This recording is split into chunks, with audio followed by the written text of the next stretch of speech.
¿Cómo ha sido la vida hasta ahora después del INE? Bueno, muy ajetreada. La vida de los académicos puede ser o una vida muy pausada y muy sosegada, o una vida ajetreada dependiendo de cuántas actividades decidas involucrarte. Y digamos que nunca he sido un académico también bastante inquieto siempre, así que entre conferencias, salidas, la presentación del libro que acabo de escribir con Ciro Murayama, claro. que sigue promocionándose, pues ha implicado que estos meses han sido de muchas salidas.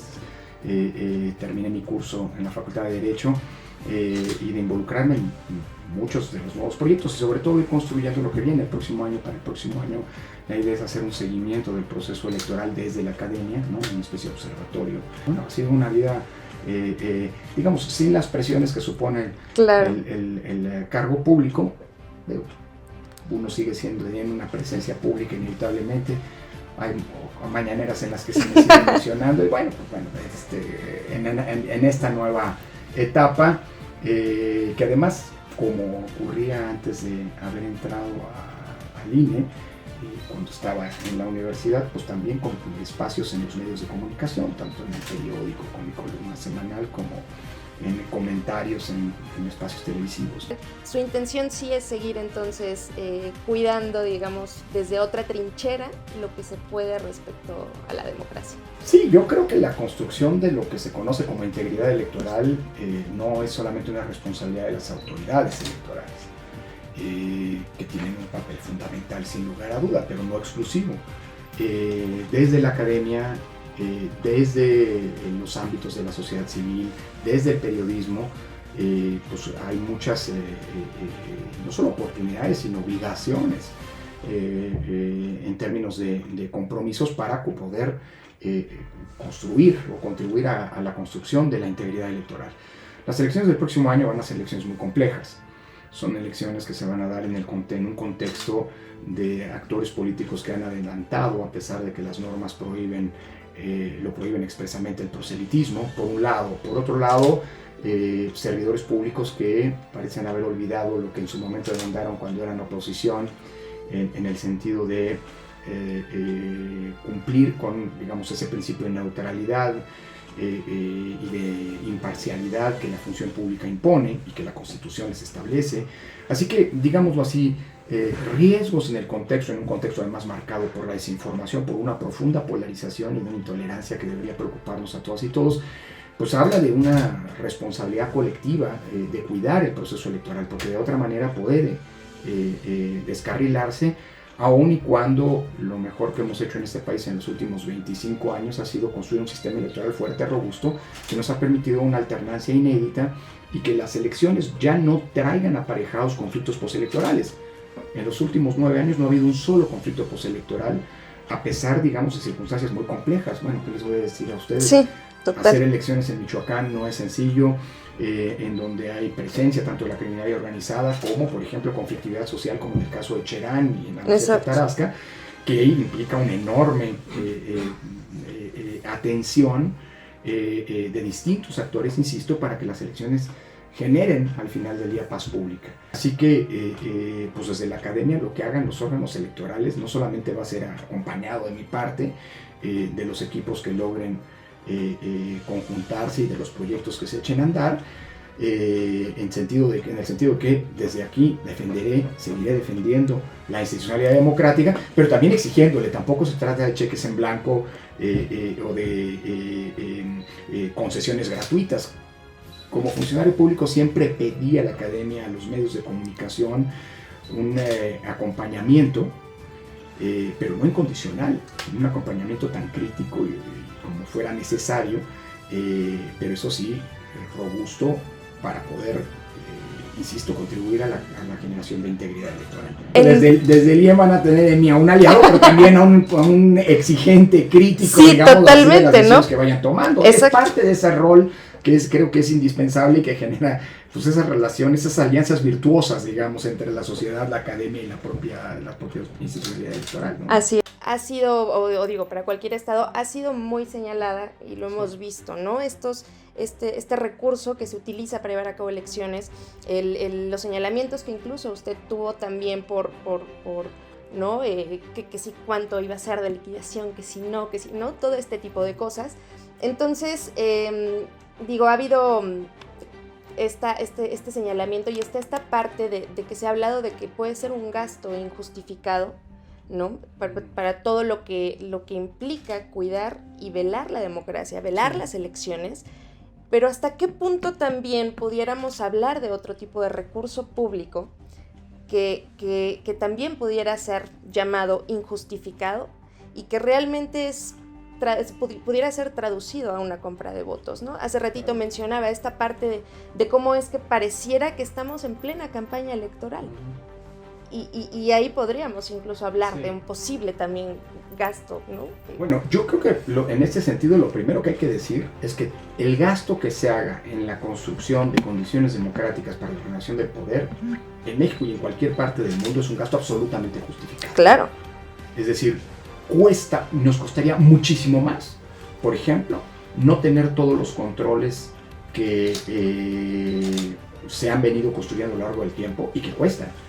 Votar en papel seguridad cuesta mucho más que votar en un papel cualquiera.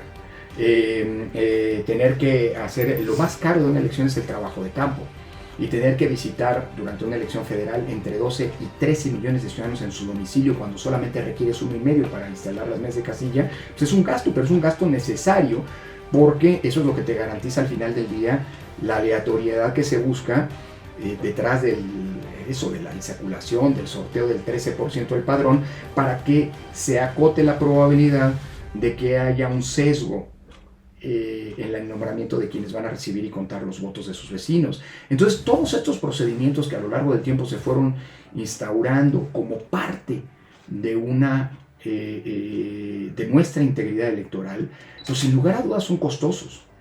Y hay otros países en los que esos costos no se asumen. Claro, en Inglaterra, quienes cuentan los votos siempre son funcionarios públicos.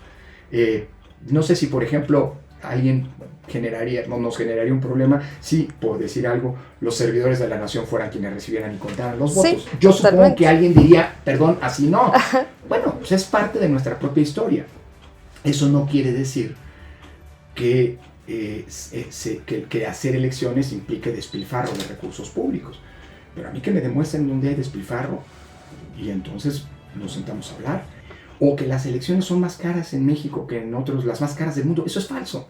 Es parte de una narrativa de desprestigio y descalificación de los órganos electorales en algo que es muy sensible para la ciudadanía, en los recursos públicos. Pero, por ejemplo, las elecciones en Colombia el año pasado, solamente el equivalente al PREP, el sistema que se contrató para la difusión preliminar de los resultados, les costó a la Registraduría Electoral de Colombia $300 millones. Es decir, solamente ese sistema costó el 75% de lo que nos costaron a nosotros en el año 2021 la organización de el gasto de toda la elección federal de ese año. Entonces, federal y locales. Sí. Porque también en Michoacán fueron elecciones en ese entonces. Entonces, es absolutamente falso ese discurso de que en México las elecciones y los órganos electorales son los más caros del mundo. Son caros, sí, producto de nuestra historia y de la desconfianza, cuyos mecanismos para combatirla son evidentemente costosos. Dicho lo anterior, eso de los sueldos es una falacia monumental, porque lo digo con todas las letras. En México, en el INE al menos mientras yo estuve, nunca se violó la Constitución. Se ha querido vender el discurso de que lo que la Constitución prohíbe es que haya funcionarios públicos que ganen más que el presidente. Y eso es falso. Eso no es lo que dice la Constitución. Eso es leer la Constitución a modo para descalificar a los órganos públicos. Lo que prohíbe la Constitución, el artículo 127, es que haya funcionarios públicos que tengan una remuneración mayor a la del presidente. Y la propia Constitución dice que debe entenderse por remuneración. Y remuneración, sin lugar a dudas, son los sueldos, las prestaciones, pero también todos los beneficios en especie materiales, pues, que reciba el funcionario público. El servicio, digamos, de su habitación, del servicio doméstico, del vestuario y todo eso, se podrá constatar que nadie, al menos no en el INE, Gana más. Tiene, cuidado, no gana, no caigamos en la Claro. falacia, no es gana. Sí, claro. Tiene una remuneración mayor que el presidente de la República. Sí, totalmente. ¿Por qué se ha hecho todo esto? ¿Por qué se ha construido este discurso? Pues por una evidentísima razón. Para poder hacer desprestigiar a los órganos de control desde el poder, porque al poder todos los órganos de control le molestan. Y más todavía un poder que tiene una vocación de concentración y de ejercicio incluso hasta autoritario del mismo, ni modo, para decir las cosas como son. El costo del INE es, cuando hay elecciones federales, es de apenas 20 centavos de cada 100 pesos del presupuesto federal. No lo digo yo, lo ha dicho el doctor Carlos Ursúa, que fue secretario de Hacienda del actual gobierno. El costo del INE durante 9 años, sus primeros 9 años de vida, asciende a 108 mil millones de pesos. Es lo que nos ha costado tener 331 elecciones, haber expedido 130 millones de credenciales de manera gratuita, darle servicios cotidianos a la ciudadanía, haber identificado a casi 20,000 cadáveres desconocidos utilizando los datos biométricos del padrón electoral, etcétera, etcétera, etcétera. Monitorear todas las estaciones de radio y televisión y prestarle gratuitamente el servicio al gobierno federal, claro, ¿no? Ahorrándole dinero al gobierno federal, pero eso no se dice. Dicho eso, 108 mil millones de pesos. Es mucho dinero, sin duda. Es lo que nos ha costado tener democracia durante casi una década. Una sola decisión. Yo no estoy juzgando si es buena o mala.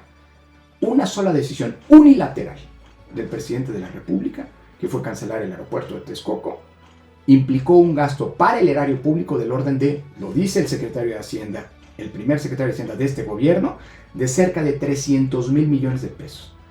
Es decir, una decisión del presidente ha costado 3 veces lo que nos ha costado tener democracia en el país en la última década.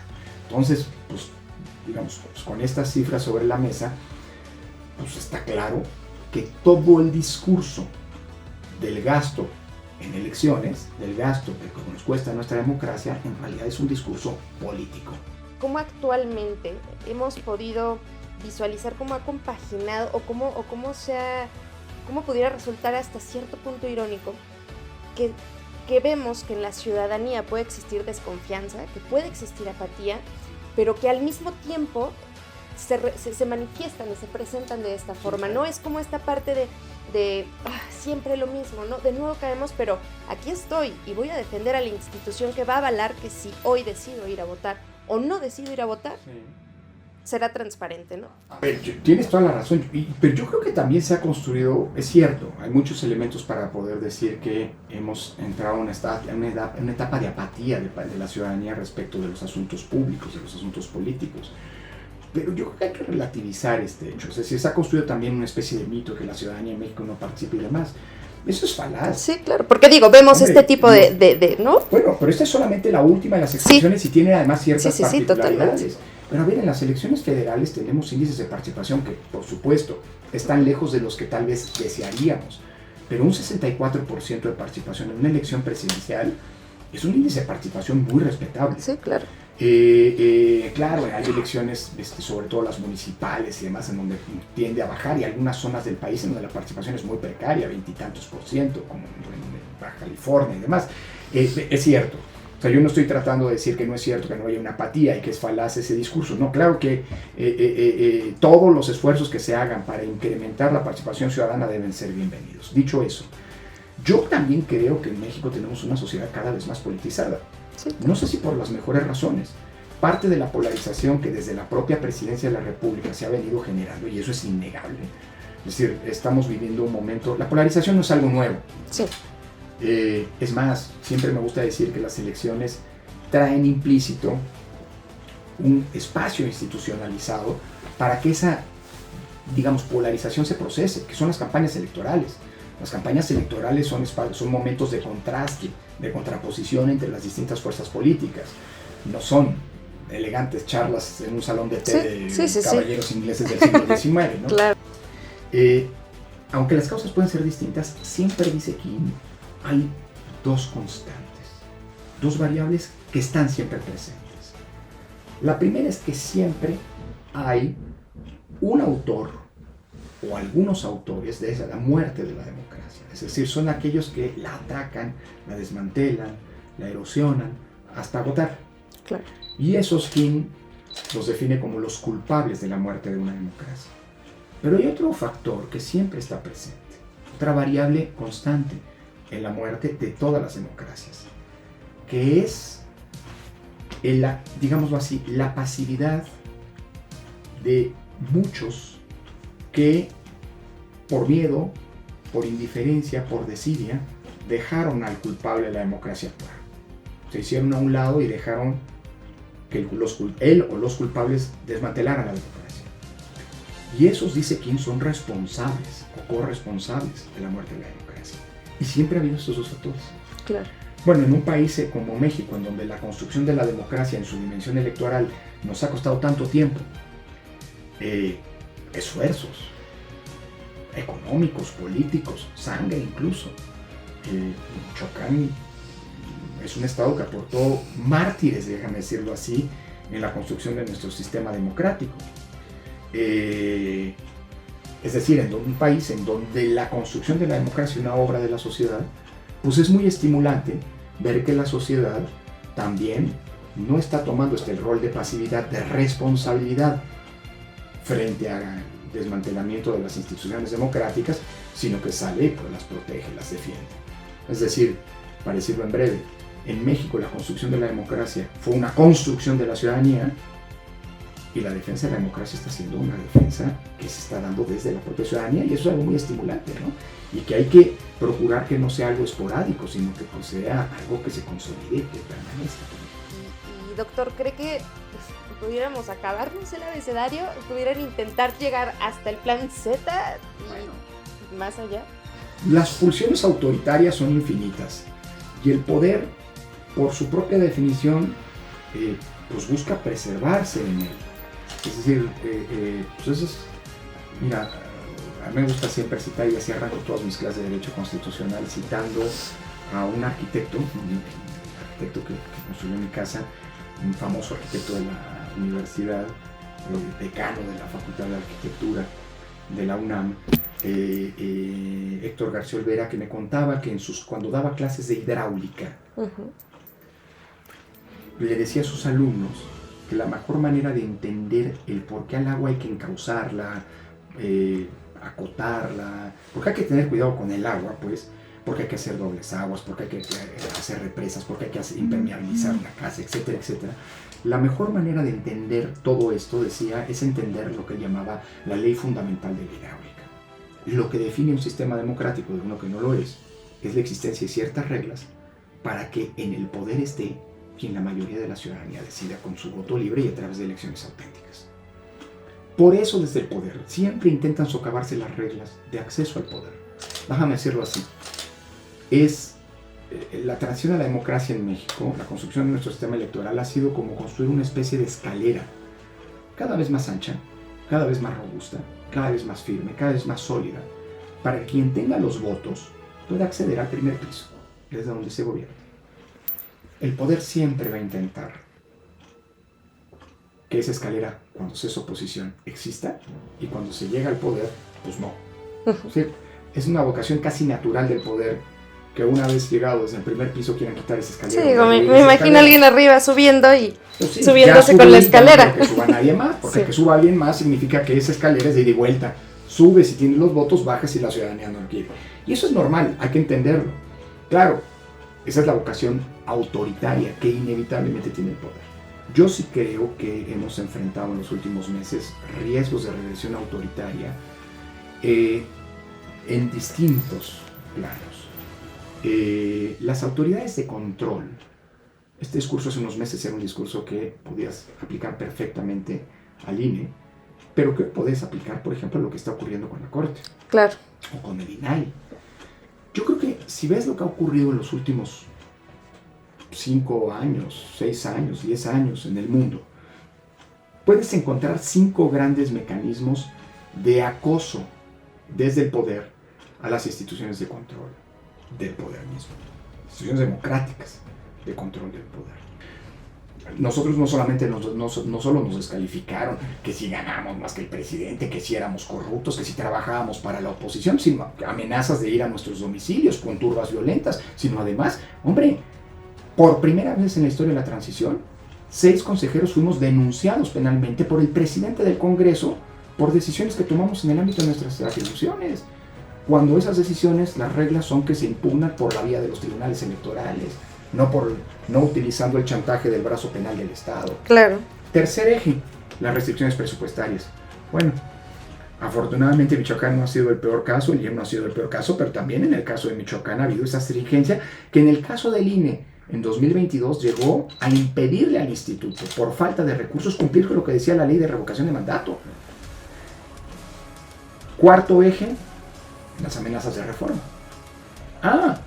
No te doblas, no te pliegas a los intereses de poder, órgano de control, bueno, entonces propongo una reforma para cambiarte, para que se elijan a los consejeros electorales, ¿no? Claro, la mejor manera de politizar esos cargos y de controlar a través de las estructuras partidistas quien llega a los mismos. ¿Qué nos está planteando ahora? Porque la Corte ya no le gustó al poder que a los ministros hay que elegirlos, que va a haber una reforma a la ley, a la Constitución para que a los ministros se les elijan. Pues este es otro eje. Y finalmente el último eje es el de la captura. Lo que ha pasado con colonizar con incondicionales que funjan como correos de transmisión en esos órganos. Esos 5 ejes son ejes que deberían alertarnos. Son ejes que se han intentado, son ejes que, insisto, no son exclusivos de nuestro país, pero que forman parte, insisto, de toda esta narrativa. Así que todos estos intentos de reforma, todo esto sale por el plan A, el plan B. Mira, yo creo que lamentablemente no estamos frente a un poder público que ha decidido ejercer todo el despliegue de sus capacidades para contrarrestar, para acosar a no opositores, eso lo hace también, sino, esto es mucho más grave, a los órganos constitucionales que nos hemos dado precisamente para evitar que haya poderes arbitrarios. En algún futuro le pongo todas estas como piezas en el escritorio pensando si en algún futuro, y digo cuando la ley se lo permita, se visualizaría o ve a Lorenzo Córdoba en algún punto estando desde el otro lado de la trinchera, ¿no? Como viendo esta parte de, ok, conozco este lado y ahora, ¿qué pudiera hacer del otro teniendo como esta especie de conciencia, ¿no? Mira, déjame decirlo así, siempre he sido un opositor frente al autoritarismo. Okay. O sea, eso sí, en eso me declaro un opositor irredento. Total. Contra toda expresión de autoritarismo, ¿sí? Yo que me asumo un demócrata convencido, voy a ser siempre un opositor. Y desde la trinchera en la que esté. Yo jamás he hecho política partidista. Siempre he sido un agente de izquierda, auténticamente de izquierda, no de los sedicentes de izquierda. Era casi inevitable. Vengo de una familia de izquierda. Mi padre era fue siempre un militante de izquierda. Y fue un demócrata convencido. Fue una izquierda formada, una izquierda de veras, no como lo que se dice hoy izquierda. Así que yo siempre he sido izquierda, lo que no quiere decir que en el ejercicio del cargo yo me hubiera comportado o actuado a partir de mis convicciones políticas e ideológicas. Eso sin lugar a dudas no. Pues me tocó encabezar la institución que es el árbitro de las contiendas políticas y procuramos siempre aplicar las mismas reglas. Las que se quejan, las que fueron argumentos para descalificar nuestro trabajo, son exactamente las mismas que los mismos aplaudieron 6 meses antes. Digo, hablaba del caso de Morón y de Salgado Macedonio. ¡Ay, ahí está la prueba de que están en contra de Morena! Las mismas causales se las aplicamos al partido que quería formar Margarita Zavala 6 meses antes. En aquel caso, se violaron las normas de fiscalización, no se informó, no se reportó al INE como se debía reportar y le aplicamos la causa que está en la ley, negativa de registro como partido político. 6 meses después se violan las reglas de fiscalización, no se presentan informes de precampaña. Cuando se habían hecho precampañas, pues se le aplican las reglas. ¿Qué dicen las reglas? Se le cancela el registro. Misma regla, misma vara para 2 casos distintos. Claro, en un caso para descalificar se menciona uno y por supuesto la memoria es ausente en el otro. Pero eso evidencia que había una intencionalidad de descalificar. Dicho eso, nunca me van a ver en la oposición. Nunca he estado en la oposición. Insisto, en la única posición que he estado es en la oposición contra el autoritarismo. Y eso es muy sencillo por varias razones. Primero, porque no quiero. Segundo, no quiero, pues primero no quiero, no me interesa. ni hoy, ni mañana, no me interesa. Segundo, no debo. Porque entonces, el día en que yo me ponga a hacer política partidista, el día en que yo me ponga a asesorar, a mí cuando me preguntan qué tiene que hacer la oposición, pues pregúntenle a la oposición. Yo no soy oposición, yo acabo de salir de ser el árbitro electoral, pues yo no voy a decirle a la oposición lo que tiene que hacer. Punto. No debo. Porque entonces las acusaciones que desde el poder se hicieron en mi contra para descalificar mi trabajo al frente del INE terminarían siendo una especie de profecía autocumplida. Claro. O sea, el día en que yo trabaje para la oposición, el día en que yo le dé consejos a la oposición, el día en que cosa que no me interesa hacer, el día en que yo me candidate a un cargo público, ese día, con satisfacción el presidente podrá decir, se los dije. Y ese gusto no se los voy a dar. ¿Por qué? Porque no me interesa y porque estoy muy consciente que aunque ya no soy presidente del INE, tengo una responsabilidad. Y es seguir cuidando al INE y al sistema electoral. Esta pregunta también iba por esta parte de la misma sociedad, ¿no? Que a veces pudiera decir, bueno, podría ser un buen presidente Lorenzo Córdoba. La única presidencia a la que aspiro es a la mesa directiva de Casilla que me corresponde. Eso sí me gustaría. Nunca he estado. La única vez que fui sorteado para ser funcionario de Casilla fue en el 2018, pero no podía porque estaba impedido por la ley porque era alto funcionario electoral. Y además no habría podido estar en mi casilla y simultáneamente en el Consejo General del INE. Pero espero que en algún día, pues digo, la suerte, esa es la gran garantía, que algún día me permita ser funcionario de casilla. Eso sí me gustaría. ¿Qué es lo que le espera a la democracia en México, en el país? ¿Qué es lo que podemos esperar de los jóvenes? ¿Qué es lo que podemos esperar de tantas herramientas que también tenemos digitales y que nos permiten, visualizar y hacer visibles muchas cosas que tal vez antes no pasaban, ¿no? Y que lo hemos visto en elecciones pasadas. ¿Qué esperamos para la democracia con los jóvenes actualmente? Bueno, creo que sí hay un tema que hay que en todo caso matizar. Se dice que los jóvenes están tendencialmente alejados de la política, que son apáticos de la política, y esto es parcialmente cierto. Es decir, sí, los jóvenes están viviendo una etapa están llegando a la edad de ciudadanía, convirtiéndose en ciudadanos en un contexto muy complicado para la democracia. Y sobre todo quienes están convirtiéndose en ciudadano hoy, de manera reciente, pues son chavos y chavas que son de alguna manera hijos de la transición. Sí. Que nunca vivieron lo que significaba un régimen autoritario. Los jóvenes no vivieron eso. No vivieron una época en la que prácticamente, como pasaba con la época de mis abuelos, ¿no? De mis abuelas. ¿Para qué voy a votar si ya sé quién va a ganar? Una época en la que las elecciones, pues la única certeza era esa, quién iba a ganar, pero no había claridad en las reglas y demás. Todo eso costó mucho construirlo y me parece que es importantísimo a los chicos y chicas que, repito, son hijos de la transición, para quienes fenómenos como la alternancia es algo pues, cotidiano, ¿no? Michoacán es un buen ejemplo de lo que significa la alternancia, digamos, ¿no? Por otro lado, un dato del que se habla poco. ¿Tú sabes cuál es la franja etaria que más participa, es decir, que más fácilmente acepta y que más participa en volumen, porcentualmente, ante el llamado del INE a quienes fueron insaculados para ser funcionarios de casilla?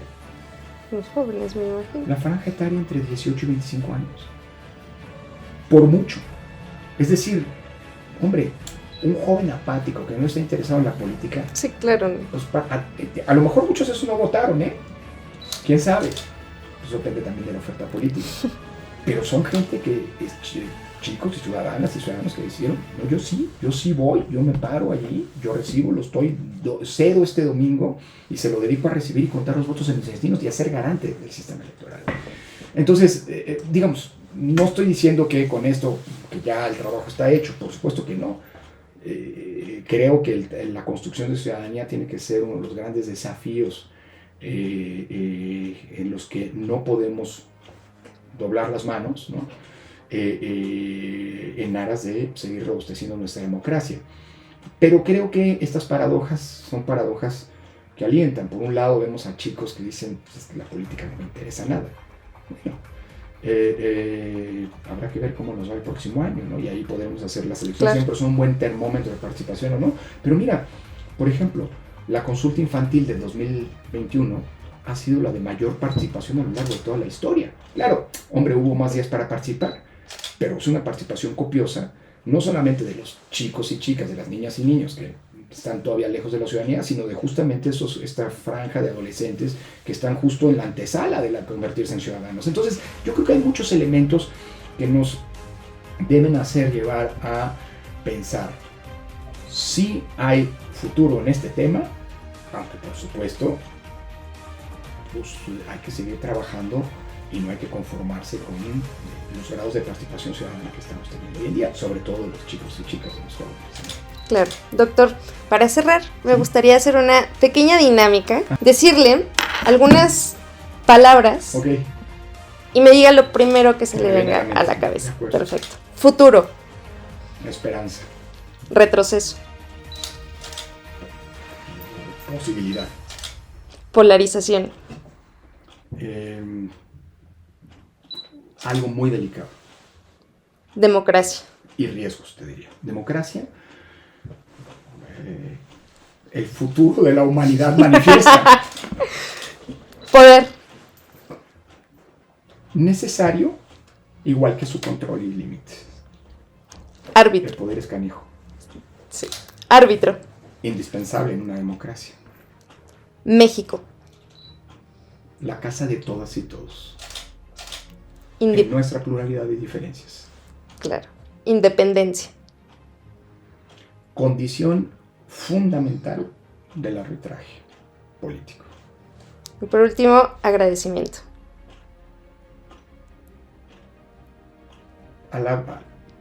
Mira, a la vida y a mi familia. Perfecto. Gracias. Doctor, no, pues gracias. Un placer. Gracias a usted. Mila.